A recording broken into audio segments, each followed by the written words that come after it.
One of the hardest things in PA school is applying the knowledge that you're learning in real time because you will be learning about a lot of different diagnoses, a lot of different conditions, and you're learning that throughout the same timeline that you're also learning how to take a history, how to do a physical exam, what labs to order, what medications to order to treat.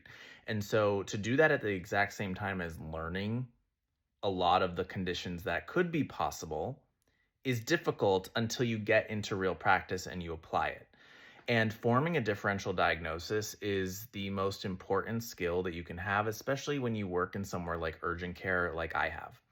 My name is Chris. I'm a board certified and licensed PA. I worked in urgent care for the first 5 years of my career, and I can tell you in a walk in model, especially whether it's in primary care, but you're seeing sick visits, or in the ER, or in urgent care, in somewhere where someone can really walk in with any complaint or concern, differential diagnosis formation is so important.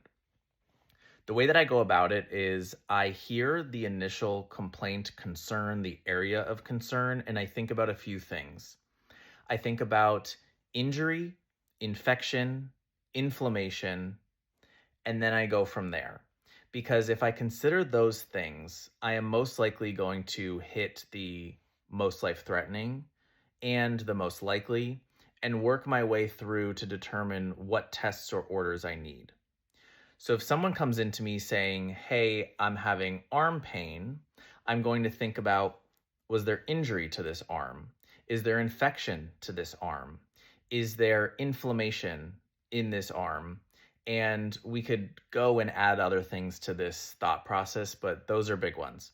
So when I think of my differential, I now have an easy way to then form my review of systems, questions I'm going to ask. I have an easy way to then think of what physical exam things do I want to do to determine which of those differential items is actually going on. So, did you have an injury to this area? Are you having pain at rest or with movement? I look at the skin. Is it red, swollen, inflamed? Is it warm and tender to the touch? Is there swelling of the entire extremity? Is there associated numbness and tingling?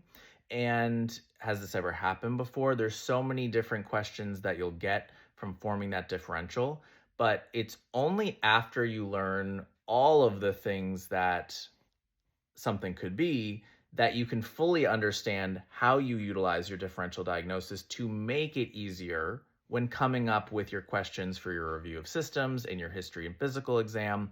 And that will make you feel more thorough in doing that every time for every patient that you see.